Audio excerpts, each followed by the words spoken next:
Alright guys, hello and welcome. We are here for another episode of Script Chat. This is my weekly show.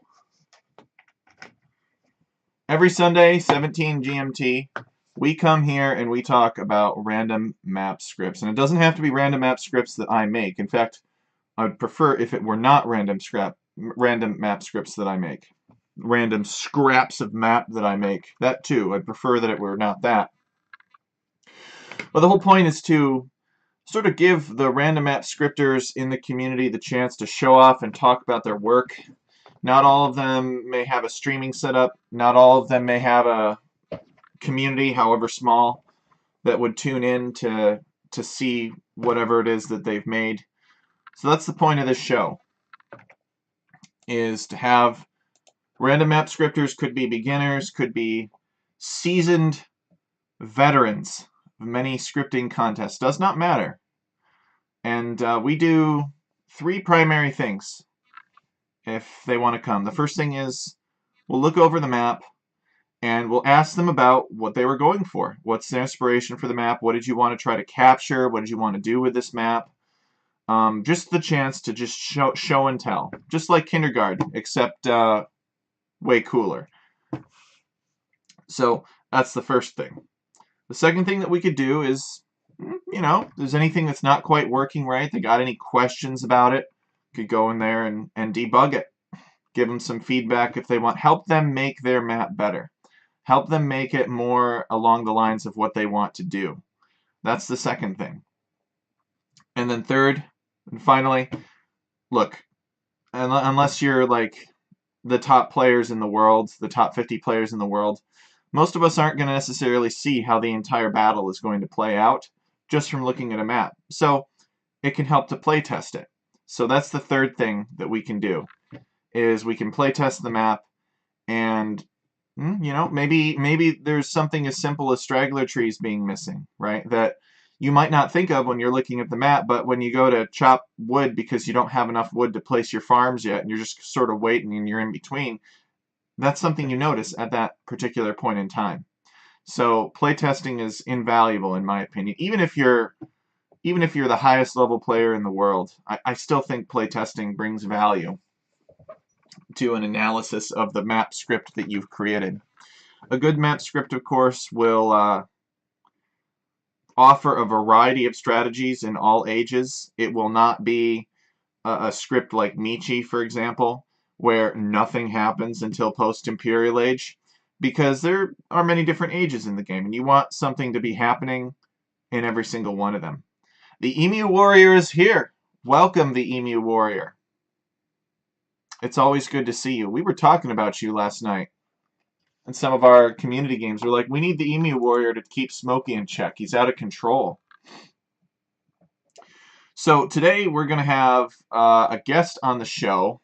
His name is Elanir, and he has sent me 3 map scripts that we're going to look at today. Unless he doesn't want to look at all of them. Which in that case, I'll just quietly wonder why he sent me 3 of them while we look at the actual number that he wants to look at, which is hopefully more than 1. Otherwise, this will be a very short show today. But he is from Chile, and I think that he is a new map scripter. I will have to ask him. He's supposed to be joining the voice channel pretty soon. Right now we have Emu's favorite map up on the screen. It's called Coastal. And, you know, I really liked Coastal when I first started playing the game. I was all noob, so I didn't really care about, like, unfair fish distribution or whatever. I just liked the fact that you weren't really sure where the water was going to be. Maybe there would be a choke point, maybe there wouldn't be, that you could wall to. And, you know, maybe if you got pushed off of water over here, you could come over to water on this other side. I really appreciated that aspect of Coastal.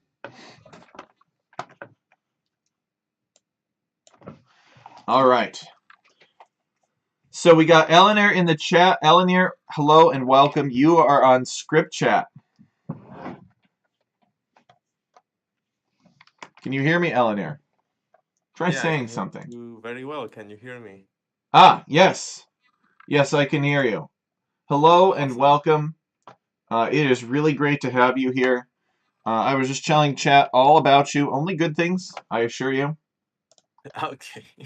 Let me turn your volume up a little bit. You guys let me know if you can't hear Alanir. I've turned him up all the way, so he should have a very booming voice. Let me So, test my microphone. okay. So Alanir is from Chile, like I said. He sent me 3 maps, and which one do you want to look at first, Alanir? I would rather look at the most tested one. It's called Golden Reach. Golden. Okay. Let's Yeah, take a look at Golden that. Reach. Golden Reach. Yeah. So let's It generate.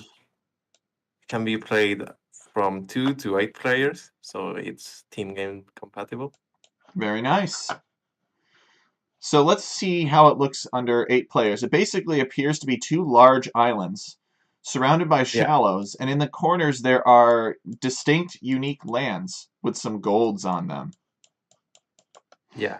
So that will be nice. There's a very small amount of elevation, it looks like, on this land right here.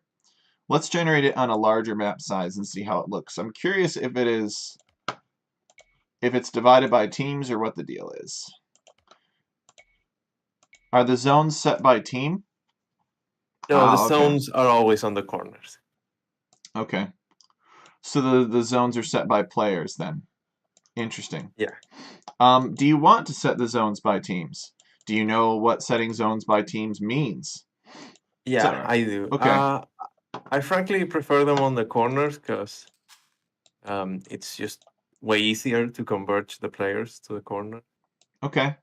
so I can balance them better. Fair enough. So tell us about your inspiration for making this map. Why did you make this map? Basically, have you ever played Hyper, Mega Random, any of those super random maps, and you saw a yes. super cool map that you liked, and you were like, "Damn, I wish I could play that again." Yes, I have. Well, that's basically this map.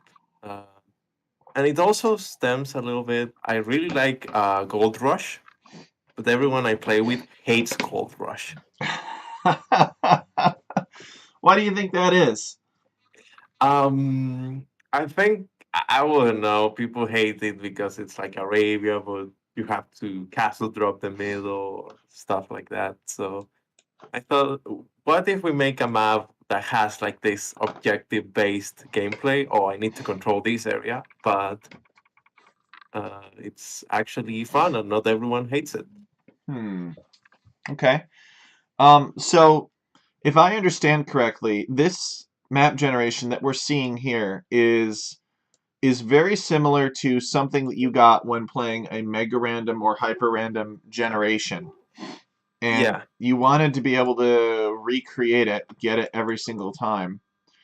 Basically, yeah. You wanted this particular configuration. What was it about this configuration that you liked?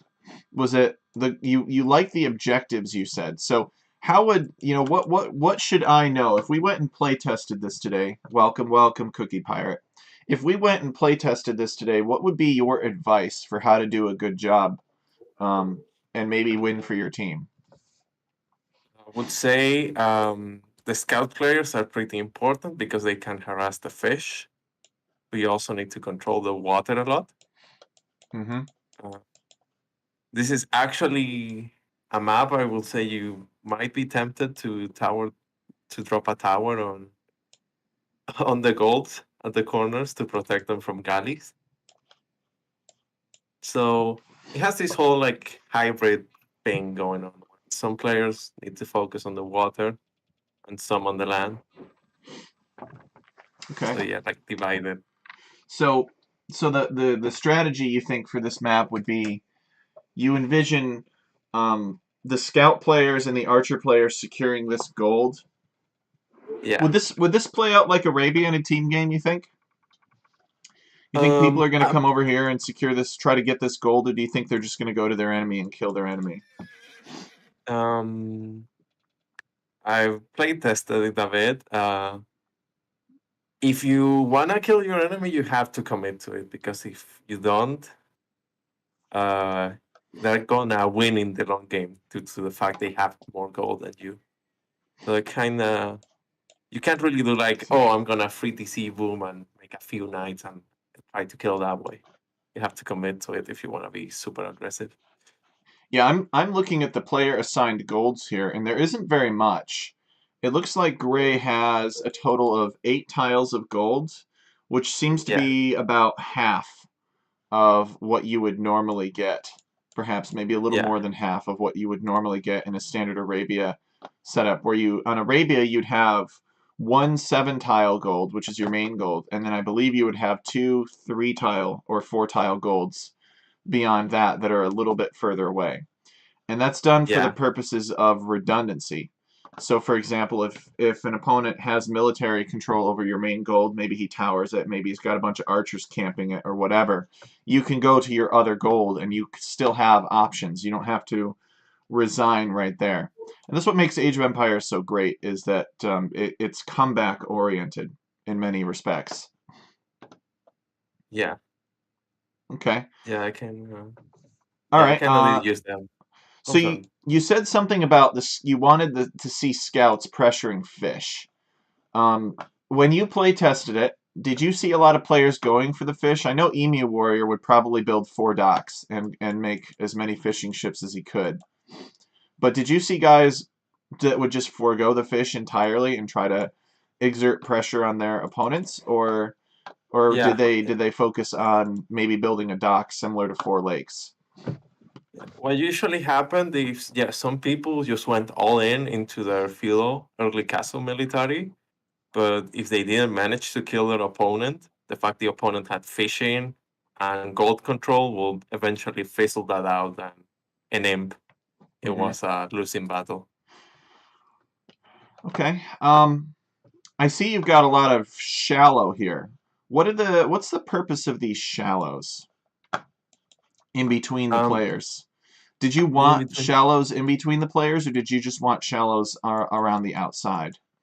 No, I think the shallows in between the players are an extra element because you can control it with water.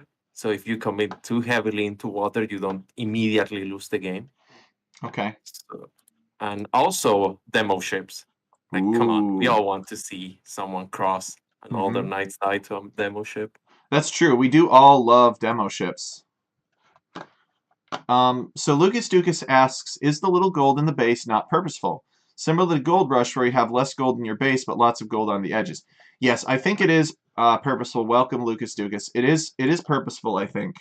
Elenier was saying that he wanted players to come out here and fetch these neutral resources in the corners.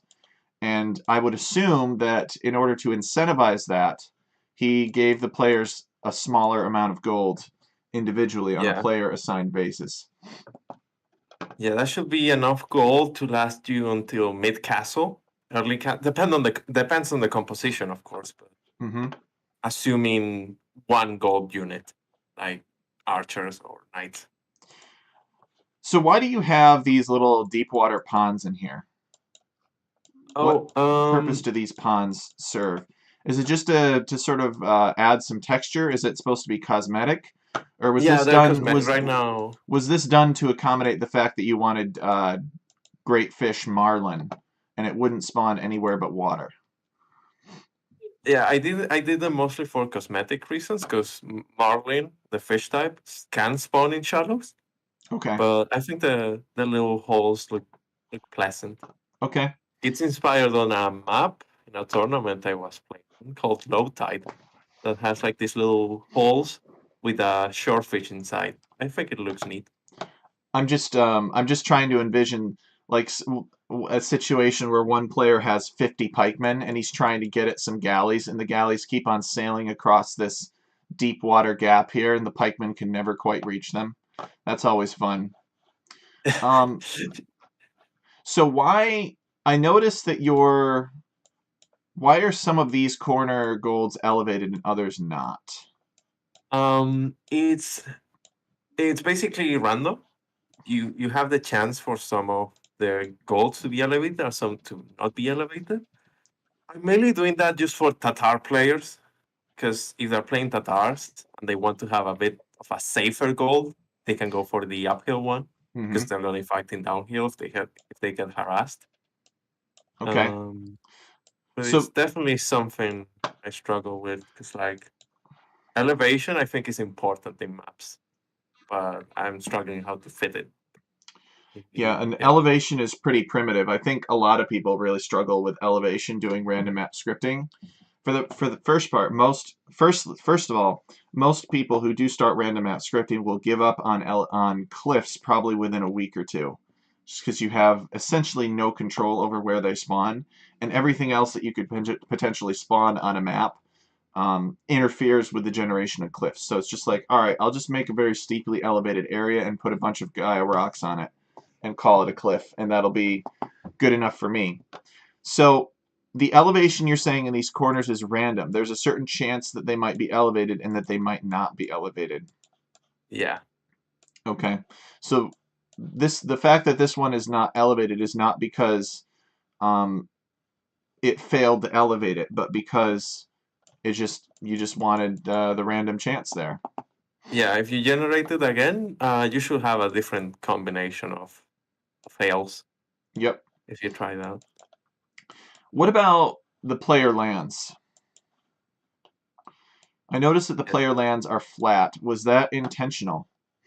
yeah, that is intentional. I mainly just I'm a bit down in space, and I don't think I could fit a hill very well. Because my main fear with hills is that I could give a player a really big disadvantage if they have like a hill right next to their gold. Because if your opponent takes it with archers, you no longer have a gold. Mm-hmm. I see. Mm. I was talking about an elevation scheme or situation similar to Northern Isles. Let me show you.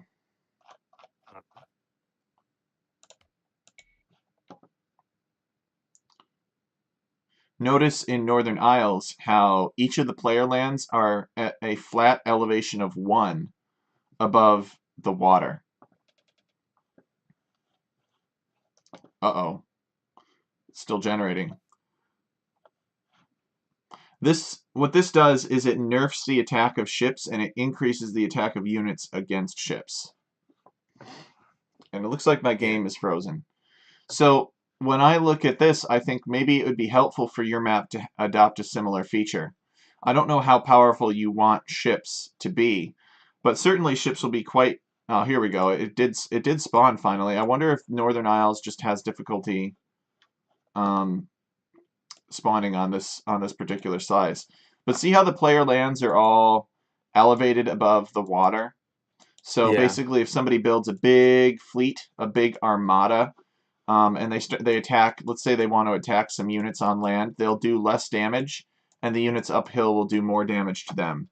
So it's a very subtle way of nerfing ships without actually changing their statistics at all. The same is true with this neutral island in the center with all the stone and gold and very cold bears standing on it. All yeah. right. I think I agree with you completely there. It's definitely a detail I missed. I wish I came up with it. That may have been a Cresini idea, or he may have gotten it from somebody else. I don't know. Um, I do like it though. I really like this map a lot. I'm looking forward to playing this map and trying it out with my friends. Um, what are some other things to look at It's here? my only good map, sadly, but I don't know there we about that. So, what's the deal with stuff like this? go. Oh yeah, that is 100% why it was done on Northern Isles. Because on maps where you can make lots of ships and ships command a lot of resources, ships are already inherently cost effective against land units, even if you took away the ability to micro them on water that most land units cannot enter. So we've got like a lot of we've got this coming in the center here. I guess what my big question is how did you decide how this land would be split up in the center here? So for example, gray can control the center of the map without being at risk from demolition ships. But if blue wanted to control the center of the map, he would have to cross the shallows and could potentially risk demolition ships. So, like there's this little peninsula here, and then there's kind of a spot in the center of the map. If you would like, you may consider tweaking some of the player land parameters if you want. Again, it's your map, so you are the ultimate authority on what you want to do. But you may consider increasing the base size of these player lands as a conditional Yeah. for the map size. So the larger the map, the larger the base size of these player lands. I bet right now you have a single create player lands command with a single base size that's small. So for example, Yeah. look at Purple's land. Purple's land comes and it spills out over in this direction. So if you had a number of forests assigned to Purple, let's say, and that's kind of where we're going on the next step. If you had a number of forests assigned to Purple, there's a good chance that his forests could end up over here, and then maybe they're not really his forests at all. They're doing something else. So that's just something to think about. I do really like the big forests, though. I think that having a good supply of wood will be important on this map. Yeah. How did you assign the player forests? There's like 3 steps of forest generation. There's the big chunky forest that are a bit more far away. Mm-hmm. Like this one. Then then there's then the next set of trees. They can generate closer to the player, but they're a bit smaller. So not these ones then, but maybe something like this. I'm trying to find where that second set of trees are. Yeah, and besides that, you also get like a set. You also get your set of guaranteed. Like, I give the players stragglers, and they have a safe object generated woodline. You can notice them because they don't have the terrain under them. Yep. Yeah, like at the These left ones. of purple, next to the berries. Yep. You can see that's a fake woodline. Oh, this one right here. Yeah, next to the board. Oh, yes, I see now. Well, we should be able to help you out with that. In general, object-generated woodlines are sharply frowned upon. They don't like it. I'm not telling you that to beat you up, but my advice is if there's some way where you can generate a woodline using terrains, do it. Because players will... This happens a lot, actually, where, maybe the higher up you go in skill level, the bigger egos get, and they like to blame the maps if they lose. And one of the things that they could complain about is, oh, I wasn't able to read the map because when I looked on the mini-map, I didn't see these forests. So there's 2 disadvantages with doing a forest this way. The first one is that it does not appear on the mini-map, and the second disadvantage is that in theory this forest could be lamed entirely. Now it's not nearly as easy to lame this forest now as it was originally. Originally, you had to only place a foundation over the chopped tree, and it would eliminate it entirely. Now you have to go up, chop the tree, place a foundation, start building, delete the foundation, and then repeat the process until you go through all of the trees. So it's not foolproof, but imagine a situation where maybe a player walled to this wood line and then walled over here, and then when they weren't looking, their opponent came up and lamed his way through these trees and broke into his base. So we could probably help you out with that too. And again, it's your map, so you don't have to listen to anything that I say. I'm not here to make you feel bad or critique you. But I sense that you're a relatively new scripter, right? Yeah, I have, let me count, like 2-3 weeks. Yeah, so you're very new then. Yeah. Okay. Very new. Okay. So if you don't mind, we could see if we could pop open the hood if you want. Yeah, and work on these forests a little bit. How does that sound? yeah, I think that'd be great. And adding the elevation a little bit. I think those two things what the Okay. map are missing. Um, what I'll do is I'll show you the technique and the approach, and it'll be up to you to kind of like make your lands a little bit more consistent. Because Yeah. the approach that I'm going to show you is going to struggle for situations like this where you have a big chunk of forest coming out over here, or a big chunk of land coming out over here, right? But in general, we should be able to help you out with that. So let's pop open the hood, and we'll take a look. It should be pretty simple. We're opening Golden Reach here. I don't know if you found yourself a good editor. I use Visual Studio Code. Okay, so we got some lands here. That's good stuff. We got objects, elevation. Okay, here's the terrain. Okay, so it's just right here. Manage. I trust this. Okay. I don't know what that did. Okay, something happened. So, all right, so good. So we'll take it then. Lucas Uh, Dugas says, "Wait, so you're telling me that you can make a map where all the trees are generated so that they can be lamed? That would be an interesting map, much less walling with wood lines." That is true. Um, However, the disadvantage of not being able to see the trees still stands, unless you did something like you put like dirt down and then you put the trees specifically on dirt.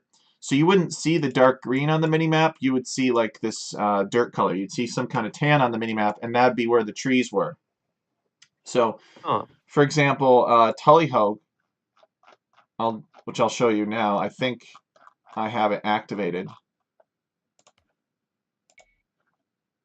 So as an example, Tullyhogue actually has walls of trees in the corners here. Right, here's the standing stone. The golds around the standing stones, and object IDs have all changed and everything like that, so this all looks ugly. I haven't updated this map at all. But the point that I was going to make is that these trees are actually objects. So these trees are objects, and you cannot chop through them because on top of them is a secondary object that is unbuildable. So these trees, mhm. once they are removed, you cannot build on this territory. Lucas Dukas has seen this map before. Once these trees are removed, you cannot build on top of this territory. You cannot re-wall this. But it also means that they could not be lamed. If it were not for that invisible secondary object that these trees are on top of, you could lame your way right through this wood line. But that was done, and you can see that I have some, like I still got the tan stripes here. I've still got the tan stripes. Um, and that was placed with a very advanced, land generation tool, which we're not going to go into right now. But the reason that I did not just place forests like that was because I couldn't get a consistent thickness for the forest, because it was all choppy from the elevation differences and the fact that the lands were all kind of really squished together. So I had to basically put them down as a cosmetic strip, and then I used object generation to put literally hundreds of tree objects down in these corners.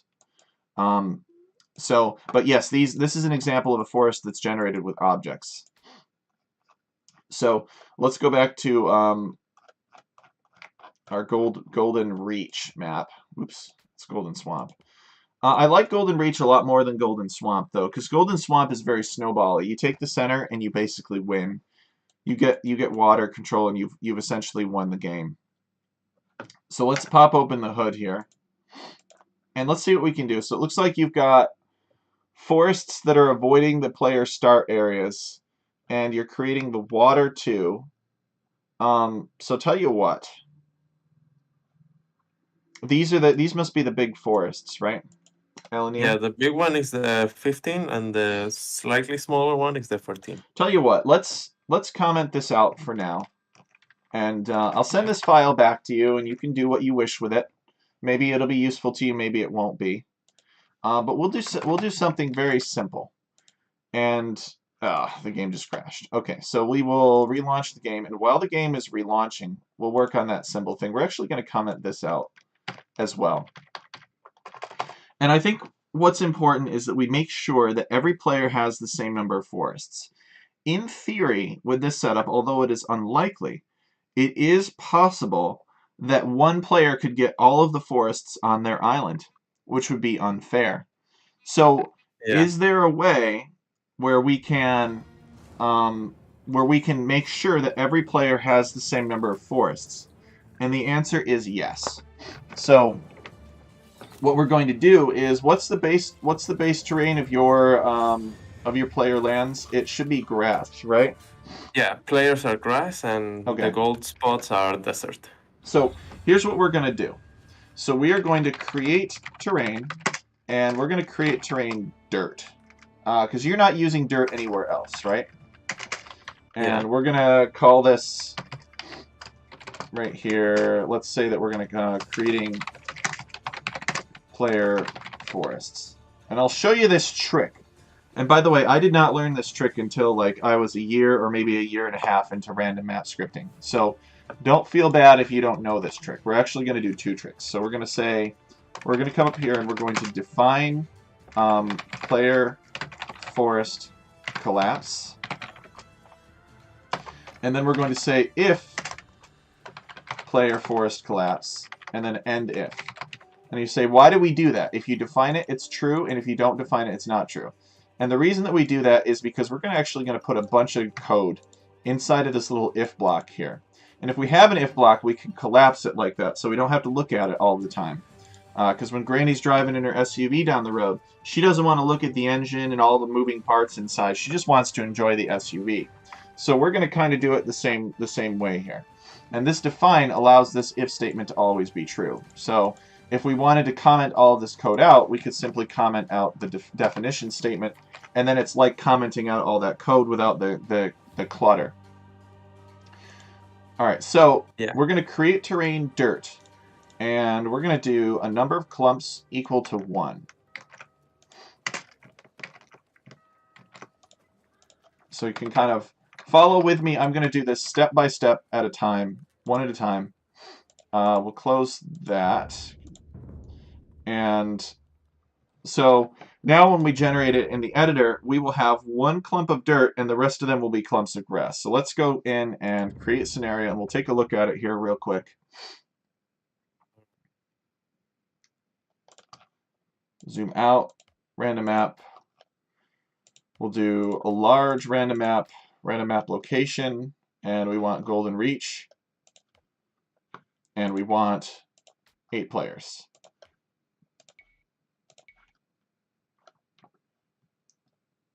Okay, so here's our clump of dirt right here. We want land percent 100. We want this dirt to try to occupy 100% of the map. Now it can't, so we keep the seed, and it will generate that dirt clump in the same location. Oh my god, what the heck? What is with the scenario editor today? Maybe I won't help you. Not because I'm not willing, but because it won't let me. Alright, so we'll do land percent 100. So that dirt clump will try to encompass the entire pie shape of that island, if you will. It can. Okay. So one clump, land percent 100. Okay. You say, but Tech Chariot, why do we do that? Alright, watch this. So the next thing that we're going to do, we want to make sure that we define the base terrain to be grass, right? We don't want it going and converting your shallows into dirt or something like that. Yeah. All right, so let's copy this right here, and we'll paste it down here, and we will create. Now we will create terrain. I don't know. DLC dirt 4 as an example. It doesn't really matter, you know, what it is. It's fine. So now we're going to create DLC Dirt 4 on top of that dirt. And it's going to have one clump, and it's going to try to occupy 100% of the land as well. But there's going to be one exception. And that is that we're going to set avoid player start areas of 20. Just as an example. You can change this to whatever you want. Okay, it says DLC Dirt 4 is never defined. But that's okay. So we're going to launch the game because it doesn't need to. The checker, the syntax checker was developed at a time before that DLC Dirt 4 existed. Oh, I see. Okay, so I guess let me bring up Paint and I'll sketch it in Paint while we wait for the game to launch here. And I'll try to show you. Let me know, stop me if you have any questions here. But so basically what I want you to imagine is I want you to imagine that you've got some pie shape, right? And Yeah. make sure that we close that off. And the red player has a town center right here, okay? And imagine that that is all initially grass. Okay, just like that. And let's imagine that you have another one that's right here. Okay, and we've got the blue player. And the blue player is, let's say, let's say the blue player is...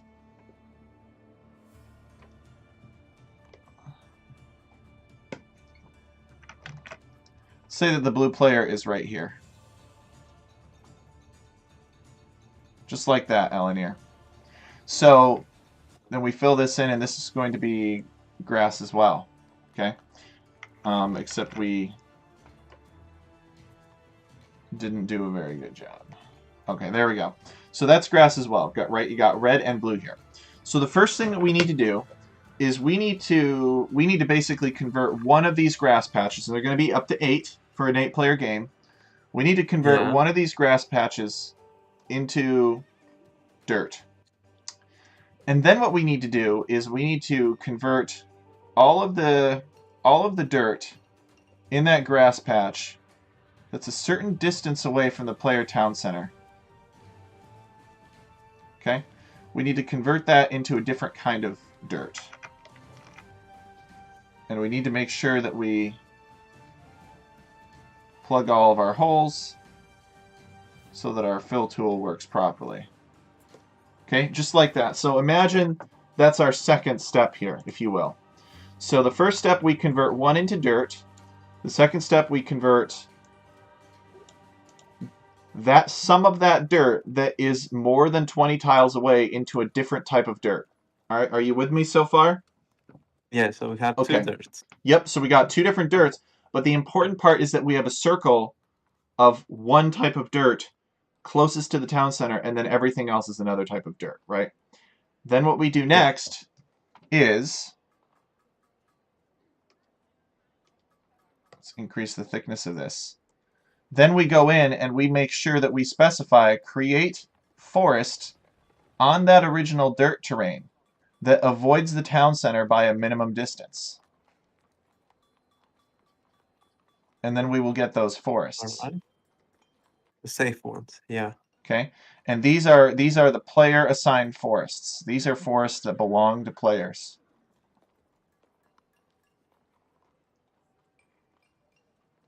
Okay, just like that. So let's go in and do that now. So we will create terrain, forest, and we will place it on base terrain of dirt. Looks about right. And let's say that we want to have 4 clumps, and we're going to set the number of tiles equal to, let's say, 200. And we need to set avoid player start areas by some distance less, maybe 15. So they avoid the town center origin by 15 tiles. Okay, so that's what this line right here does, is it adds these forests in. They have to be on the original dirt terrain that we created, and they have to avoid the town center by 15 tiles. Okay, so now we got our forests down. Now what? Well, the only reason that we created this dirt 4 here was to basically create an outer limit for how far out these forests could go. If this dirt weren't here, these forests could go out here, they could go wherever, right, as long as they were outside of 15 tiles. So now, what we need to do is we need to convert all of this dirt to DLC Dirt 4.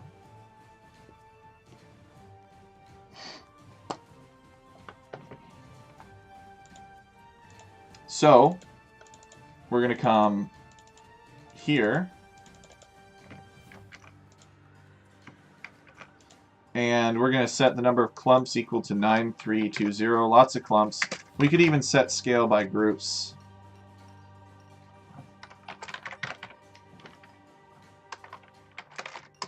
I believe that's the right one. So we set scale by groups. And basically what this will do is it will go in and it will find every last scrap of dirt, no matter how jagged and irregular. We'll get rid of set avoid player start areas too. So this will go in, this will find every last little scrap of dirt, no matter how jagged from the forests, and it will grab it and it will turn it into this DLC Dirt 4. And then we repeat the process and we'll do it 8 more times. So we'll go, we'll find the grass, we'll convert the grass into the, we'll make the appropriate conversions and everything, and add the forests in. So this is literally all that you need to create a set of, creating, we could say like player 1 forest. Creating player 1 forests. Something like that. So let's just try it with the 1, and you'll see what I mean here. And let's try to generate it here in the editor.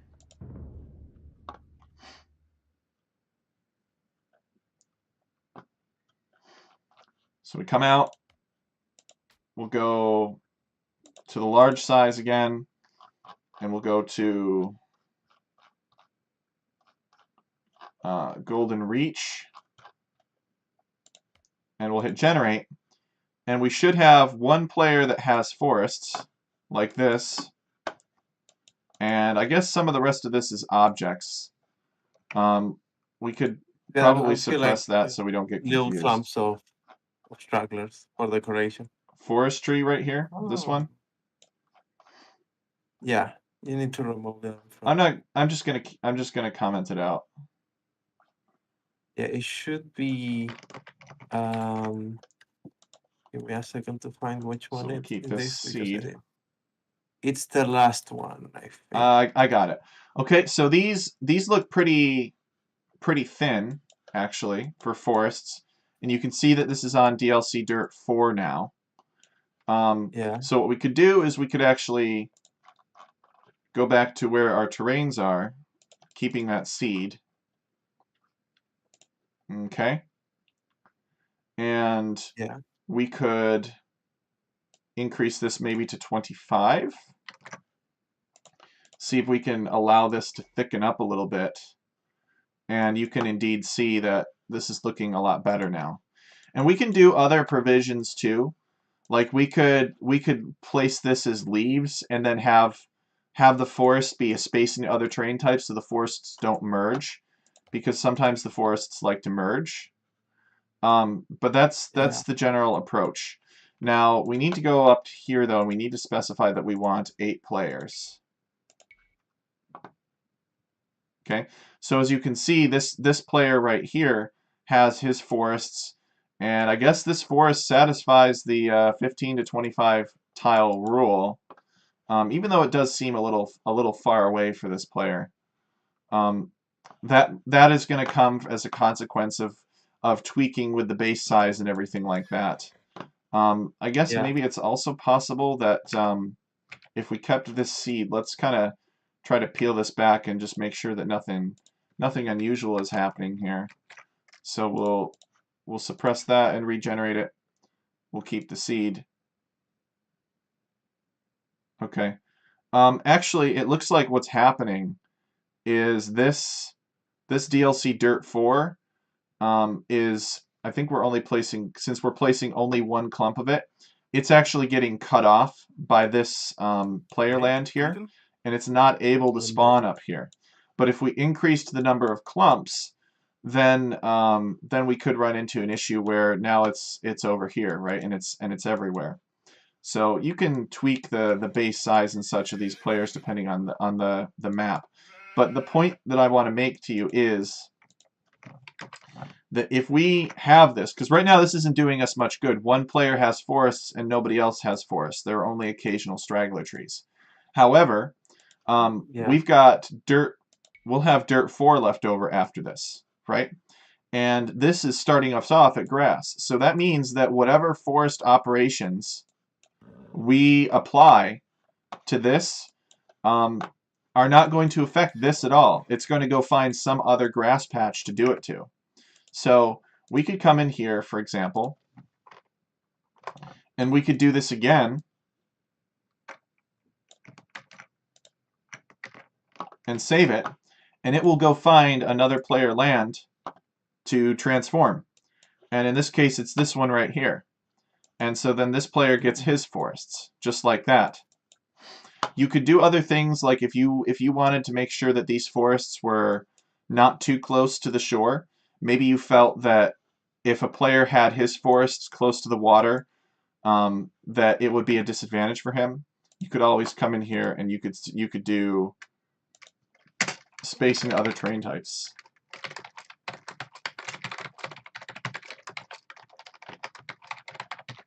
And you could do like 2, for example.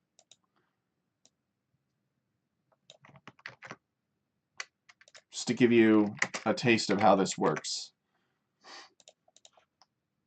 And now when I hit generate, this forest should be moved away from... Oh, it's actually going to just... Yeah, it's just going to pick a different one because it's a different seed number. Okay? So we can repeat that a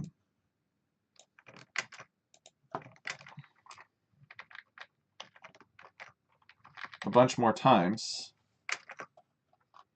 So this is player 1, this is player 2. And again, I did not come up with this. There were people who This are is very scripting cool, I longer think. than I have been, who have thought this, who have dreamed this up. Okay, so now we're creating basically forests for every single player on an individual basis. This is how the modern Arabia script does it. But now when we generate map, you can see that we have these forests down for every player, and on each player's landmass exists the same amount of wood, approximately. So this is a good way Yeah. of making sure that every player gets the same opportunity. You'll have to play with these shapes a little bit, but in general, this is the technique or approach. Now, if I you see. wanted to, obviously you could come back in here at the end, right? And you could say create terrain. Where are we? Copy this over. There we go. And copy that over, and we could create terrain grass from base terrain DLC dirt 4. And number of clumps essentially infinite, try to get everything. And you could convert this back to your original look, right? The DLC dirt 4 there is just there, it's like a construction terrain. It's just there to allow you To to settle build out there, yeah. to set it up and allow you to build the map how you want. But I think that is the big thing that you probably want to do for this map. If I were to give you advice for it, which I really like what you've done, and this is a more advanced technique, but hopefully something like this is useful to you. And then if you want to put in the neutral forest, because maybe maybe it's fine. Maybe you're happy with this and you don't care if the forests intersect a little bit, or you don't mind the strange pie shapes.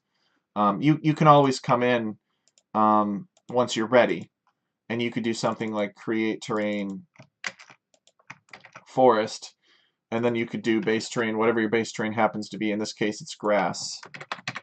And you could do number of clumps like 300 or something, number of tiles 3,000, I don't know. And this would not be on a per player basis. You could avoid player start areas by, let's say, 30, and then space in other terrain types of 2, just to give that an idea of what's going on here. But here are additional forests, right, that are created in that manner. And nobody is going to go in and like count the forests that are far away. The further something is from your town center, the less people tend to care about whether or not it's balanced or fair. So there's kind of there's some ideas for you. Get your mind rolling, get you thinking about it, about how to make more fair forests for your maps. So I will send this script back to you. You 100% do not have to use it. I would gladly play the map as is. But I'm just giving you a tip, in case you ever want to submit this for a map scripting contest someday. Because they will look for that kind of stuff. Yeah. Yeah, I'm pretty happy with what you did. That's exactly what I wanted to learn.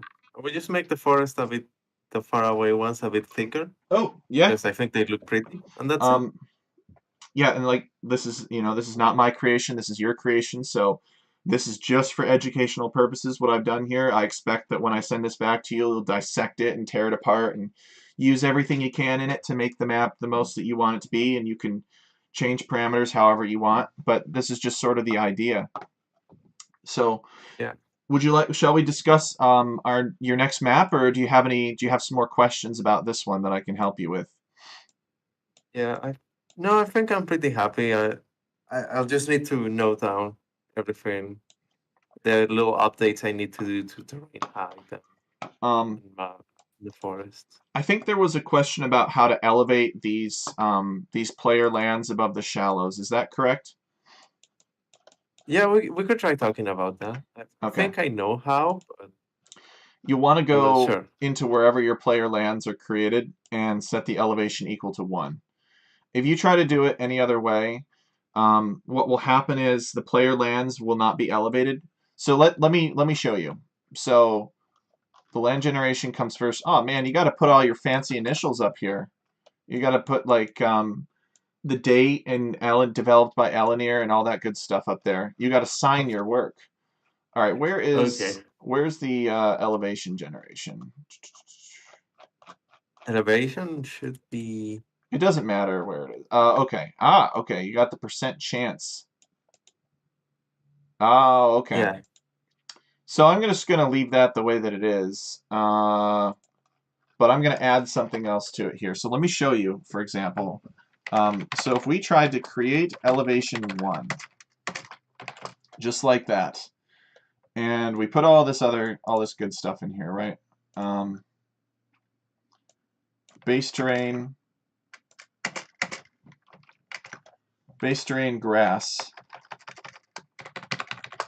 and number of tiles 10 gazillion, and the number of clumps 1,000 or something like that. And then we enabled balanced elevation, of course, because it's not balanced by default. By default, it'll try to go into the bottom corner of the map. Okay. So let's say that we did that. Oh, and we're going to set scale by, I don't know, we'll set scale by size. It's fine. Or groups, whatever comes first, I guess. Let's say that we did that, and then we hit generate, right? Let's enable the randomness again. What happens? Well, this all looks good, right? Everything here looks good. This looks a lot like Northern Isles. The units on land will have an advantage over ships, which is good for this map, I think.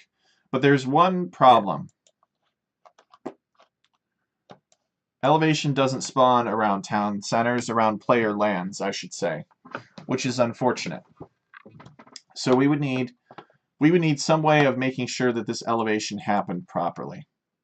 So what you can do is, instead of doing this, although this is the preferred way in many cases, you will have to come over here to the player lands, and where is it? Here we go. And you can, where you're setting your base size, you can do base elevation of 1. Now, I have a feeling that this isn't going to solve your problem completely, because what this will do is it will stretch your base terrain, which are shallows, upward. And then you got weird physics going on with water acting uphill. Isn't that strange, Elinir? You don't want that. Yeah. So you might have to mess with your base terrain, and you might have to make your base terrain a terrain which cannot be navigated by ships. So let's say that you made your base terrain grass, and then you took all grass that was left over at elevation 1, and then you And then converted you it make into the ship. Yeah, shadow. exactly. See? Oh. So Oh, that that's very will, smart. yep, that will enable you to get this elevation that you want without having this weird physics. And actually, what I like to do is, if it were up to me, I wouldn't even be placing grass directly. What I would be doing is I would be actually placing like beach terrain for the player lands, and then layering on top of it. So let me show you. So let's say that you had grass here, and then let's say that your base terrain were instead something like non-navigable gravel beach. We need to define non-navigable gravel beach. So I think that's 79, I'm not sure. Always do your player setup first. Where's your player setup, actually? Do you have player setup? I think I do. You don't. Ouch. All right, Oh no. so it's amazing that this works without player setup. So let's put in some player setup here, and we make sure that we have, random placement. And then this is where you define all this stuff. So NNGB, I forget what that is. I think it's 79 maybe, but um, let's just look this up real quick. So references, you know where to find all these terrain references and such, Alanir, I'm assuming, Yeah, in the I scripting have it server. in a. So let's look at it here in the spreadsheet. Emu is asking, where is the dirt mud? Mud is number 76. That much I do remember. Dirt mud, brown mud. It's number 76. So we want beach non-navigable wet gravel. It is 81. So we're going to use 81 here. Then when we go to the base terrain, we can put yeah, we already did. So now when we generate, these shallows will not appear properly. It'll all be this gravelly beach terrain, right? And we can go in now and we can do a couple of terrain modifications before we ever do anything with this. We can come over here and we could do something like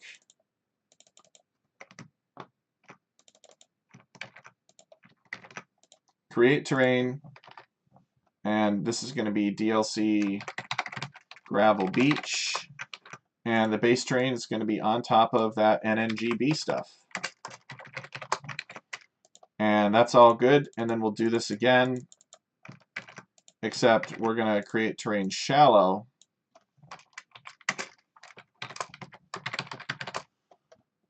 on top of the DLC gravel beach.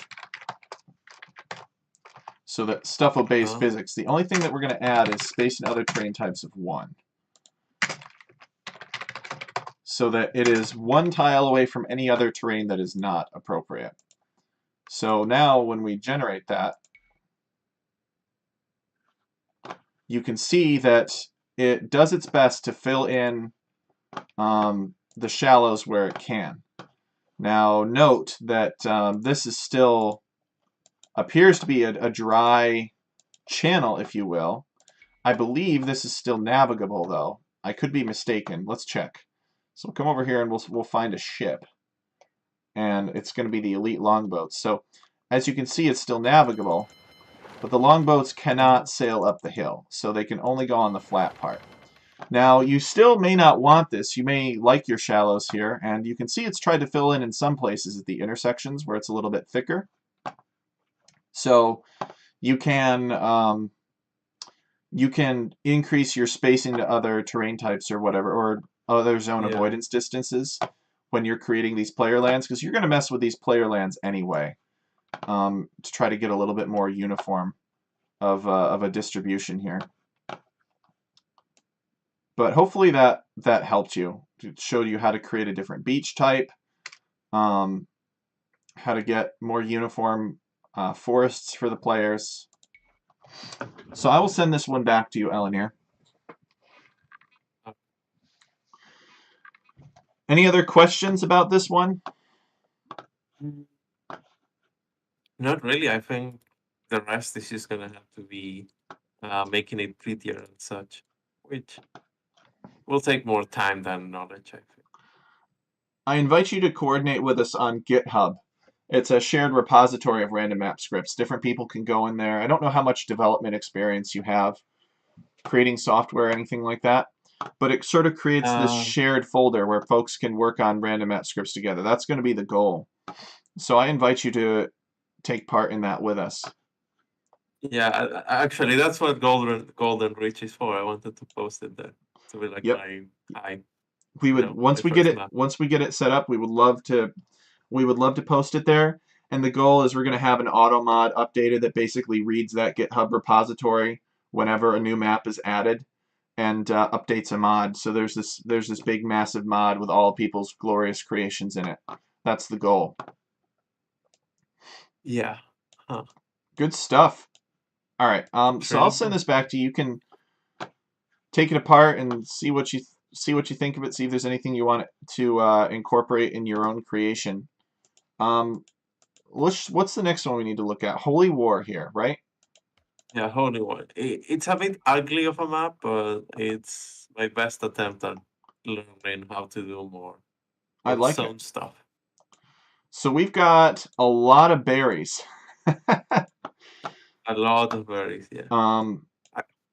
Actually, the map is supposed to be 2v2. Oh, sorry about that. I hadn't yet programmed it for all right players, because. So tell us about this map, Elinir. What was your objectives? What did you want to do with this map? What inspired you to make this map? Okay. Basically, this map is like a learning, like journey. I would say, to put it very fancy, just to learn how to make more complex position-based maps.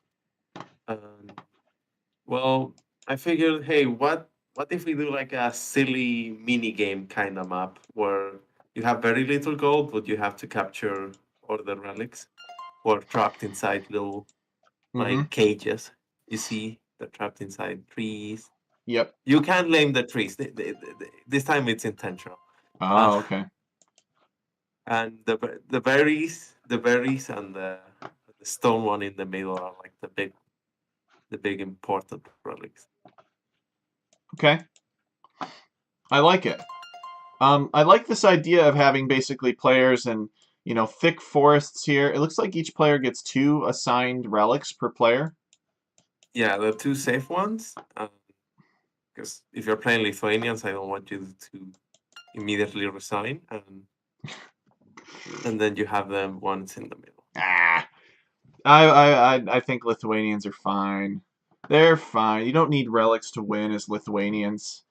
And then there are always 2 relics in the middle.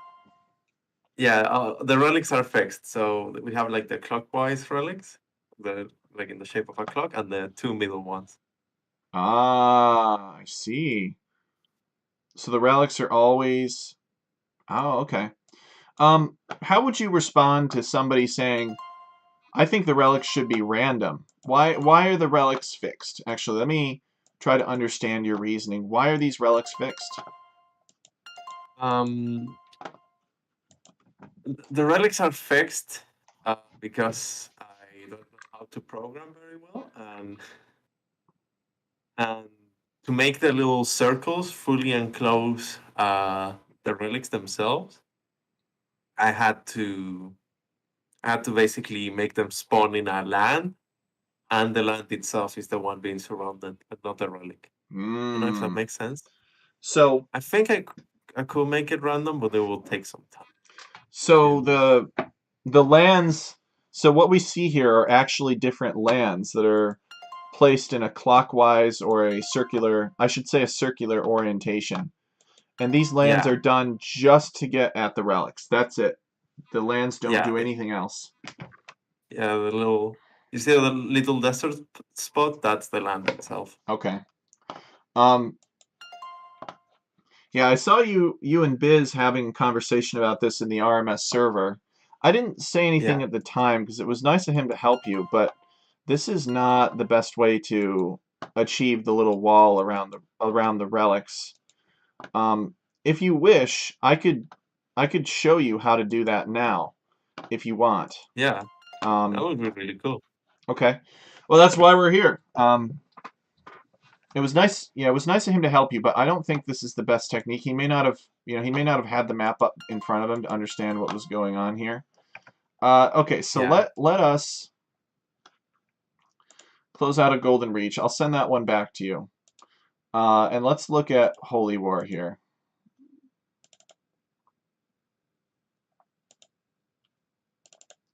Actually, I think yep, you're in here.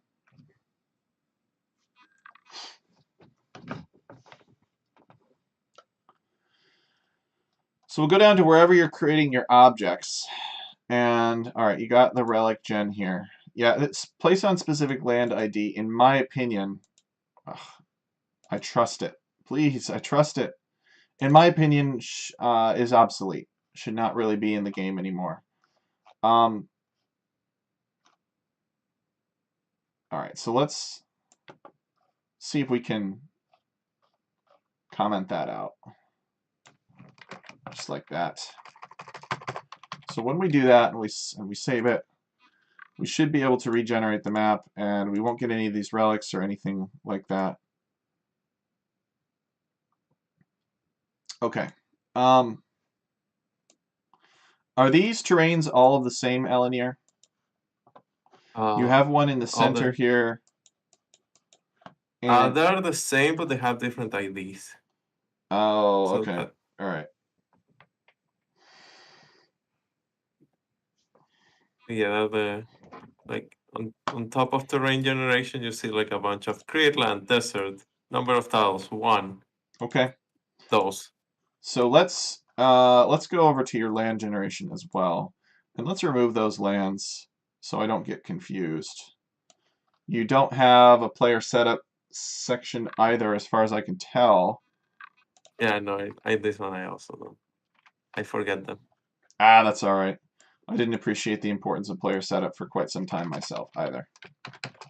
All right, so we'll go player setup, random placement. Okay, so we got 26, 50, 71, 50, all that stuff. All right, and then the last one is 50, 50. So I'll tell you what, let's just get rid of all of these right here. So you're creating 2 lands at 50, 50. So that could be interfering with the creation of this land, although it's clearly not. But I don't think you need this land position for this other land that's bounded by these borders. So we'll save that. So when we regenerate this, you should still have this little indentation in the center here, but you shouldn't have anything else. Okay. Now it looks like you do have this forest that is nearby to it. You don't really have the clearing anymore. Yeah. But I'm not gonna worry about that too much. That is a solvable problem. So let me show you then something. So if we come down here to the object generation, and we're going to copy what you have for something else, just so that I don't have to type everything all over again. Okay. So were you using actor areas at all in this? Actor areas? Yes, it looks like you are. All right, well, we don't want to mess with Yeah, it that. should be. So here's what I'm going to do. And I'll show you. I'll sort of set this up, and you can do with it as you wish. So we're going to create object relic. Oops. Okay. And we're going to have number of objects 2, number of groups 2, and we don't want this. We don't we want active area radius 0, and we're going to call it active area 9999. We don't need a void cliff zone or a void forest zone. In fact, we should not have it. We're not going to have set place for every player, right? We're just making this neutral relic in the center here. And so we can get rid of these as well. Okay. So when we generate this, we should get our relics in the center. 2 relics right on that. Oh, actually, we haven't put anything in there saying that's where we need to have them, huh? So terrain to place on, we're going to go deserts, just like that. So now when you hit generate, you should get some relics here. They're on the desert. The forest is somewhat blocking them, which is kind of annoying. But we can always tell the forest to avoid other terrain types. Actually, is this all grass, or is this some of this grass 3? Yeah, I don't know why, but the grass tree is not spawning. The forest avoid grass tree. Okay, that is a real forest there. So, oh, it's because we have 2 groups. We only want 1 group. So we'll come up here to forest, and assuming it's this right here, we're going to say spacing to other terrain types of like 30 or something. So it just stays away from the desert. Now when we generate it, it should stay away from this better. Yeah. Okay. There might be another one in here, actually. Yeah, there's one on top. Okay, let's do that one too. Why do you have 2 of the, I guess just different sized forests? Yeah, it's just I've been trying to mess around with the forest gen to make it pretty, but not much success. Oh, no, it's fine, right? This is obviously very ugly, but I just want to kind of demonstrate here. So we're putting 2 relics down. The relics are on the desert. Probably this relic is like the origin, it's on the desert, and then there's another little guy in its group. We could actually do this maybe a little bit smarter here. Cookie Pirate says, I really enjoy the script chat with the guests. I appreciate that. That's what we're going for. So we could, for example, do 2 groups with 1 object per group.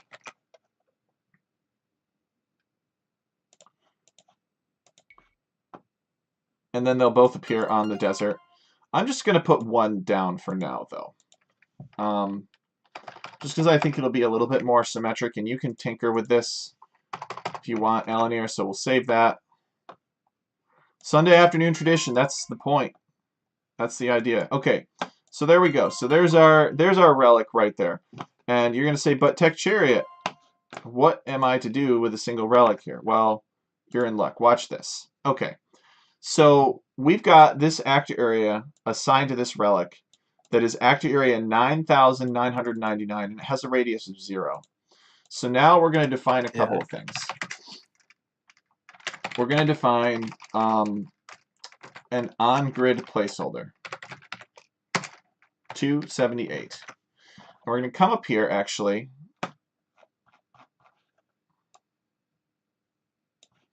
It doesn't have to be 278, but we're going to do effect amount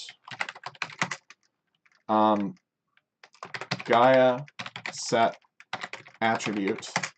And the attribute is going to be, actually, we're going to define on-grid up here. On-grid 278. Yeah, I know this is confusing. Gaia set attribute on-grid. It's going to be ATTR storage value.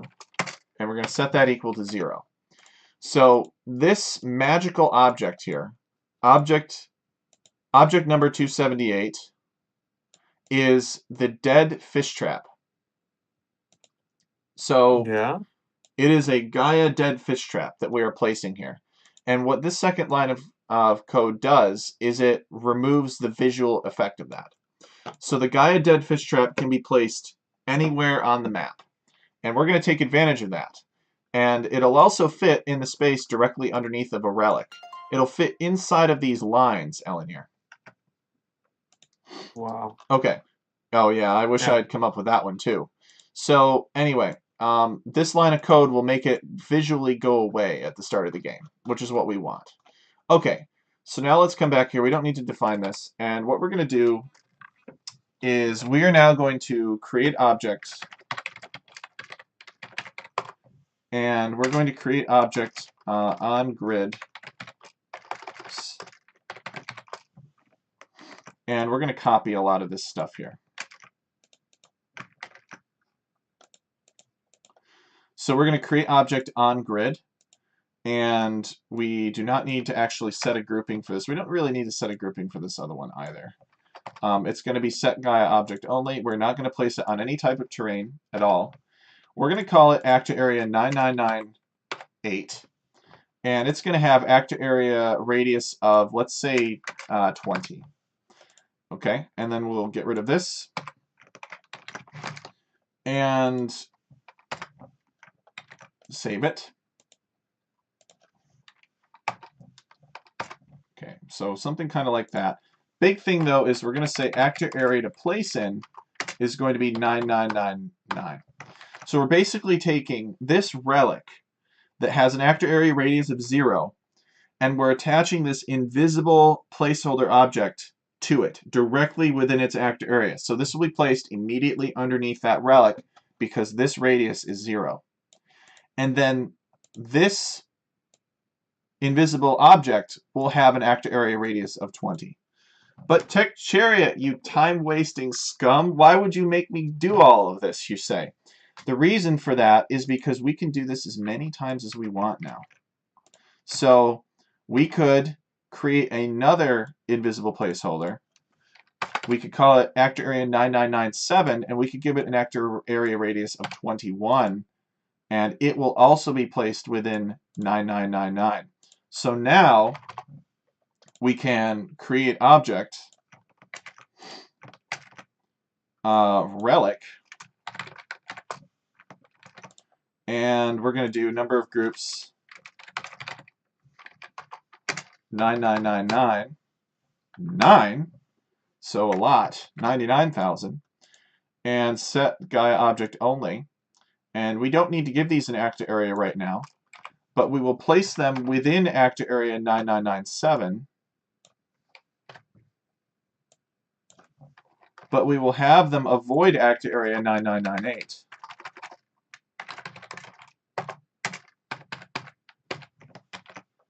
So the effect that this will have is basically we are using actor areas to define a minimum and a maximum radius for which this secondary set of relics can be placed. So if we hit generate now, we will have a ring of relics around our main relic if we made no mistakes, which we did. Set Gaia object only. Actor area to place in is 9997, and actor area to avoid is 9998. So it's avoiding by 20, and it's being placed within 21. Let's try opening this up a little bit.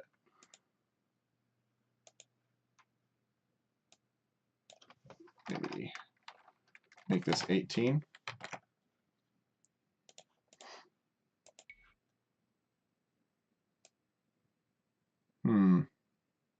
I'm wondering if the forests are in the way. I think the forests might be in the way. So let us move this down to 15. And moment of panic here. All you need is set Gaia object only. Let's try a number of objects here. See if that works a little better.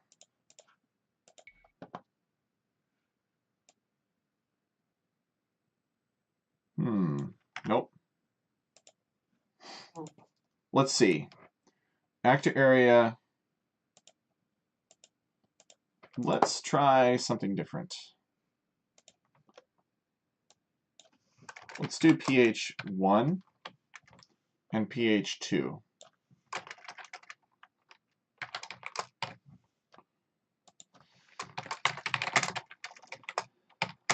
278 and constant pH2 278. Maybe it's getting confused over it being the same object. I know I have them as different objects in my automatic program.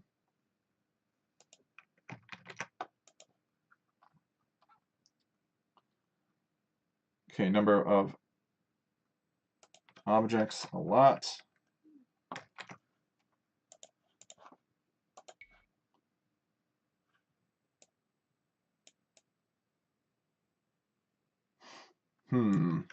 Are these the first objects that are being created? Yes, they are.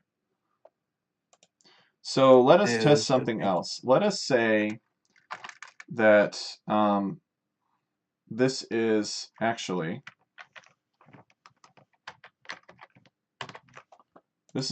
flag A, and this is actually flag B. So we're going to test these as flags and make sure that these flags are appearing underneath the relic. Okay, so now it works for whatever reason. Interesting. Wow. But this is the idea anyway. So I use the off-grid placeholder. So maybe that's all that we need to do here, is just to use the off-grid placeholder. 647.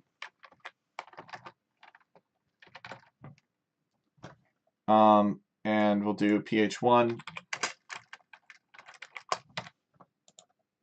Oops, that needs to be. Wait a second. Oh yes, this is right. So this needs to be pH1, placeholder 1, and this needs to be placeholder 2. We'll increase this up to 16. Save it. Okay. So moral of the story is use the off-grid placeholder number 647 first.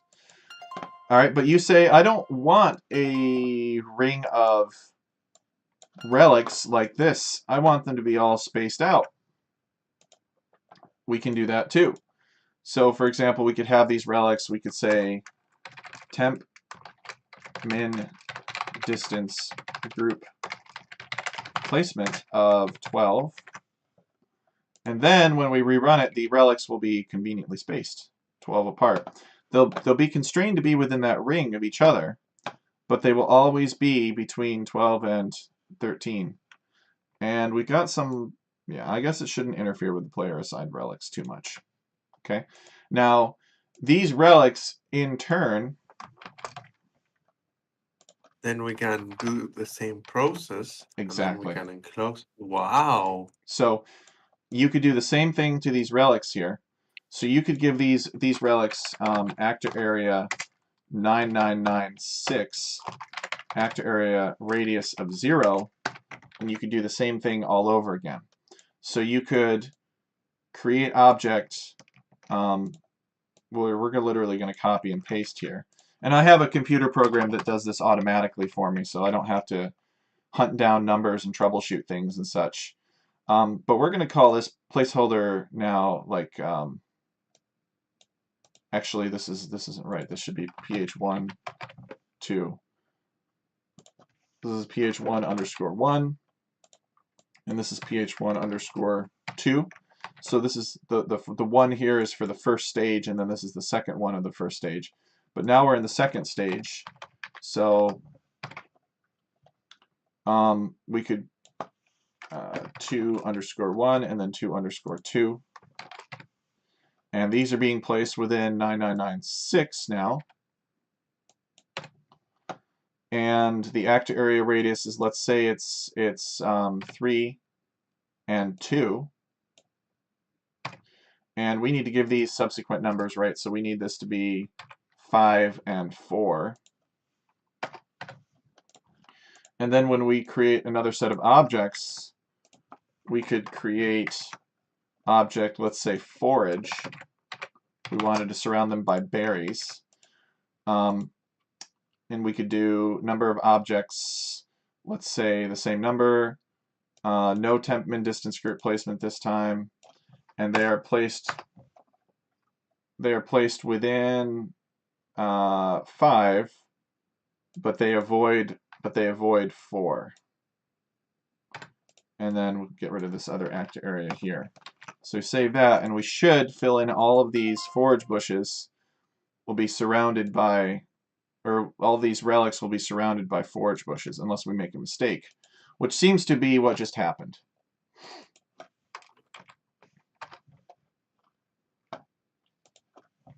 So this is active area 9996, and these invisible objects are being placed within 996. And let's just try the whole flag A, flag B trickaroo to see if we are placing these successfully. Flags are a great way to troubleshoot. Okay, so it looks like we're placing these flags properly. But as you can see, we don't have enough flags because we don't have enough objects. So we actually need to increase the number of these flags that we have, right? Because this is telling it to place only one flag. So we need to do number of objects 9999. And we'll do the same thing down here. Save it. And now each of these relics should get a flag A and a flag B.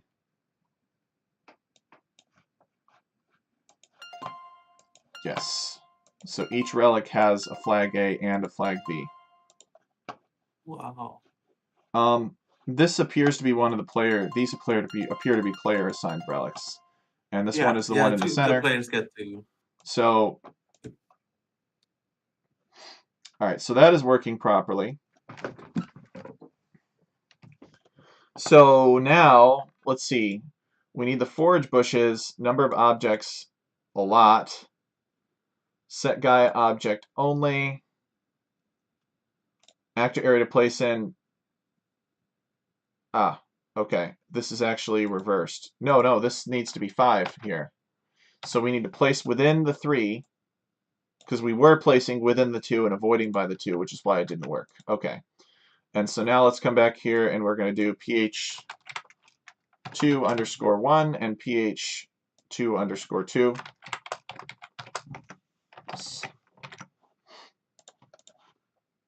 And we'll hit generate, and finally you can see that we get the forage bushes surrounding the relics. All right, wow. So there you go. I think this is the better way of doing it, personally, my opinion. But hopefully we've inspired you to experiment with active areas. They're incredibly powerful, and they make place on specific land ID obsolete, in my opinion. I mean, even this relic right here, we wouldn't have to have this desert terrain to make this work. Like we could create an active area at position in the exact center of the map with direct positioning, and then tell all of these other relics to be around that. If you wanted to get some that were surrounded by forest, you could do that too.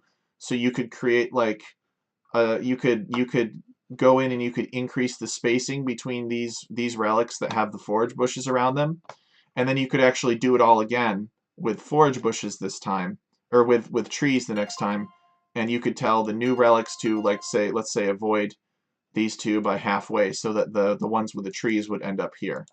So yeah, I'm not going to do that right now because I think that's beyond the scope of ScriptChat, but that's how active areas, how powerful active areas work. Yeah. Okay. So other questions or thoughts? What do we have about the map? I know I've changed it significantly. What are your, do you have any other questions or thoughts? I showed you how to do the player assigned forests. That could be helpful for you. Anything else you want to talk about, Alanir? Not really. I think the map changes were really cool to learn. Once I put the trees, some of them, I also use that trick you showed on map 1, with like making the fake unbuildable area, so you can't just chop them with, what's it called? Like placing a palisade on them. Laming. Naming, yeah. Yeah, that was really cool. I learned a lot. Okay. So I hope that you will. Oh, we actually do have one more that you Yeah, shared. Do you want to talk about that one? maybe it's just a little map that I shared in case we had many people to test maps, so we could do like a sort of party Okay. game. Because Um, it's basically Arabia with funny spawns. That's it.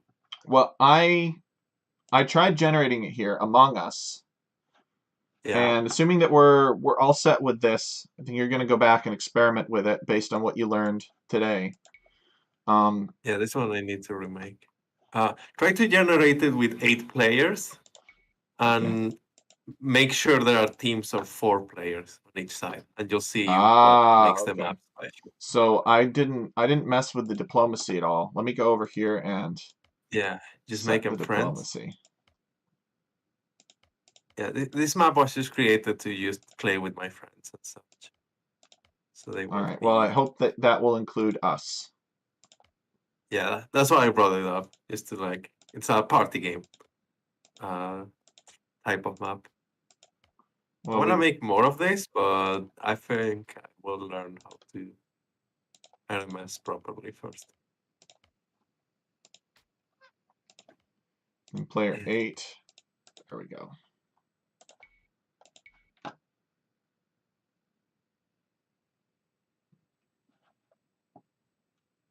Okay, it's generating. Oh, I need the appropriate size map, don't I? Yeah.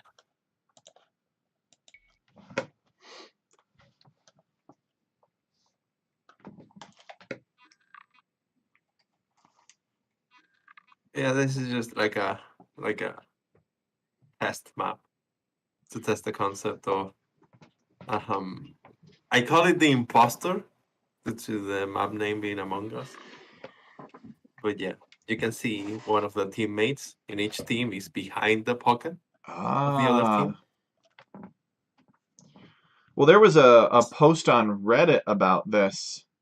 I see. So this Yeah, guy is on the other team, and he's yeah, back basically. here. Is that what inspired you to make this map? Did you see that Reddit post and you're like, I'm gonna make this one? Yeah, that's what basically got me started on RMS. I told the guy, "Hey, can I make your idea?" Yes, send it to me. I sent it to Hmm. him. Interesting. That does look fun. That's I'm gonna have to try this out sometime. Do you have anything you want me to point out or share? Looks like there's a good group of there's a good lake in the center here, but they have to yeah. chop through to get to it. That's similar to another map that I've seen called Shaded Pond by Hitch. Ooh, I haven't heard of that one. Yep, he's a big member of the Juicy crew. Oh, So I don't know if you've heard of Juicy 45, but he's good friends with this community. And he's got a map scripter that he works with to make custom maps for fun tournaments. It's very similar to our well, community, actually. I see. But this does No, look like a this lot of fun. yeah, this is just like a fun. It's very technically unimpressive. Like that, everything is force generated. Everything is what? Force generated. Literally create terrain on each like pixel of the map. I don't know how to call them. Oh, Each coordinate. so if I do multiple generations, It's the gonna be the same. the player, even the forests, Yeah. it takes a while to generate too. I'm wondering if you have very large forest avoidances or actor areas. If you have a lot of very large actor areas, it will lag the game down. So when you're Yeah. designing a map, that is definitely something to consider. The smaller you can make the actor area radius, the faster the map will generate. But it seems that the player positions are fixed. This is something that I Yeah. messaged the guy on Reddit about too. I said, I'm a real random map scripter, and I'd like to create your idea. I just have been so busy, I haven't gotten around to it. Yeah. Um, Well, I we wanted. could work on Oh, that sorry. together if you want, though. I've got a custom player generation script that we might be able to use that could actually make these player starting areas random. That could be a lot of fun. Is this circular pond area, is this made with lots of little lands, or is this one big land? Yeah, it's a lot of little lands, and there's a big one in the middle. That's the Okay. water. So yeah, that's a good trick that I do to reduce the number of lands. Like I'll put lots of little lands to define a boundary or a border, and then I'll put one big one in the center to expand out to basically stop where those little lands force it to stop. I really like Yeah. this map though. It's pretty. I like the elevation. I like the cliffs. It looks like a lot of fun to try out. Just have to make sure that it's adapted to work in multiple situations. See if we can increase the variety and the unpredictability here. There was talk about how the enemy team would just come back here and kill the guy in the back, which I suppose could happen. So that people were saying, well, you should give him starting walls or something like that. I don't know how necessary all of that is, especially if you Yeah, just no. increase the distance. Yeah, Because the thing is here, since the flanks of the like real flanks of the other teams are so close together, it's gonna be like you can't walk back with your archers and try to kill red because you're gonna get harassed right, the entire game. it sounds like a lot of fun. Sounds very chaotic. So have you and this guy tested it yet? I tested it with a few friends, and what basically happened is the two flanks like got locked in combat, Okay. and the imposter was running around with scouts trying to distract people. Yeah, Like JC is excited. He says it looks like a donut, so you've got his yeah, attention. yeah, it's Donuts aren't quite the donuts are same thing as cookies, but they're still delicious. yeah, I love donuts. They're great. Yeah, Yeah, we'll have to and test usually this. like the real flank either harasses the imposter or the fake. I don't know how to call the. I'm gonna call it the imposter. Um, he also like he manages like three fronts at the same time. So he has scouts up, down, on the back. So it's very stressful. Hmm. I'd say. Yeah, like he's literally gotta go in three different directions. Yeah, That'd be a lot of fun. I'm looking forward to playing this, but we'll see if we can help you speed this one up in terms of generation and give some randomness for the player starts. Because you can go into like the land position area and you can do like random, but what that ends up doing is it's like a Cartesian random, so this will come up this way to this way and this way to this way, and it just won't look right. You have to basically program in a random statement that chooses a particular situation of different arrangements for players. So yeah. on another episode of ScriptChat, I might demonstrate that, but it's not too necessary for the time being. But I could actually show you one thing. Is I'll show you Karga that I've worked on. Karga. I need K.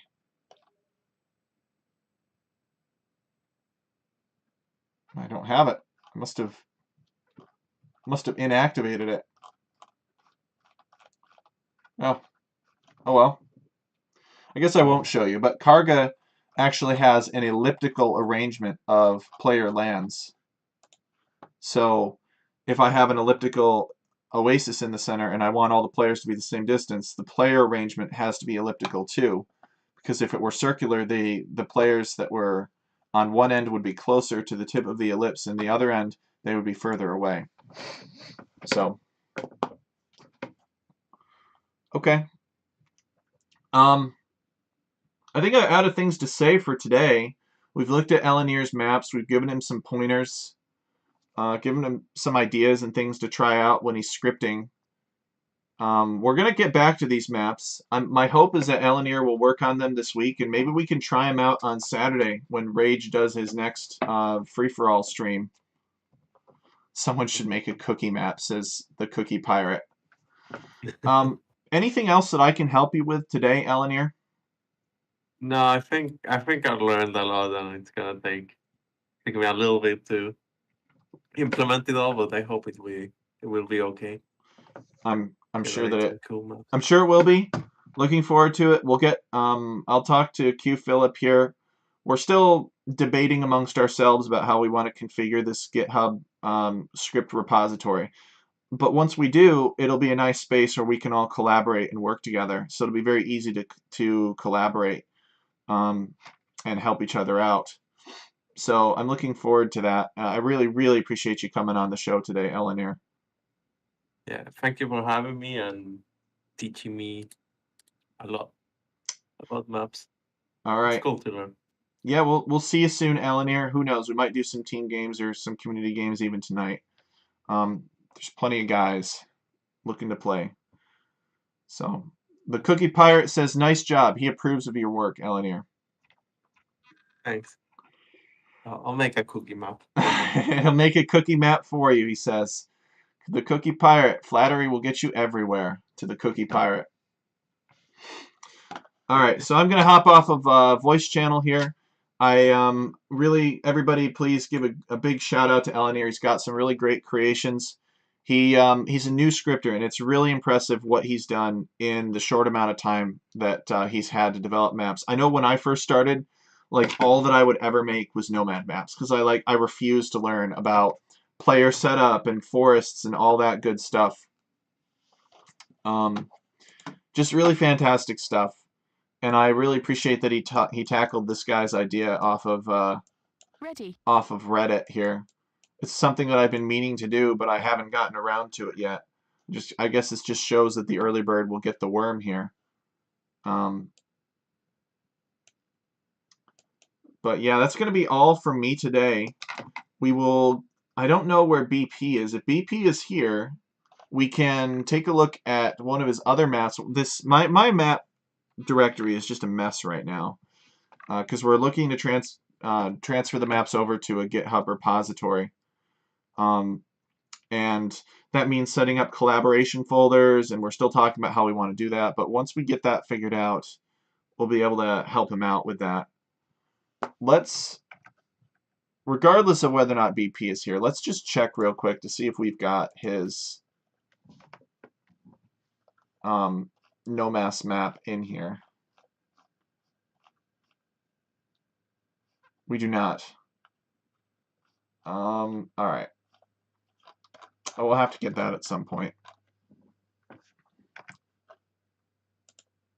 See if we've got.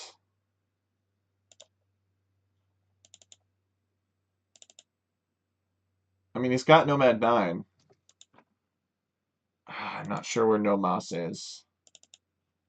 That one is Nomad 6.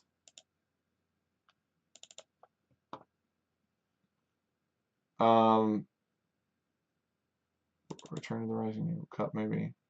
I don't see it. All right, so we'll have to find it here. But he's having a little bit of an issue with the ruins spawning on the water, which is sort of bizarre. So we'll go in and we'll address that. But I just want to say again, thank you everybody for being here. Hopefully you learned something. Hopefully you got something out of it. It can get a little bit boring when tech is going in, maybe doing the scripting work, but you know it can really help the scripter to see kind of a demonstration on how to achieve what he wants to achieve, and then we'll document it so if he ever wants to go and review it, he can, and everybody else can see what he's done too. So this has been the 4th episode of ScriptChat. Really, really grateful to all of you guys for showing up, and I'm gonna end it here. Thank you so much, and hopefully I will see you guys again soon.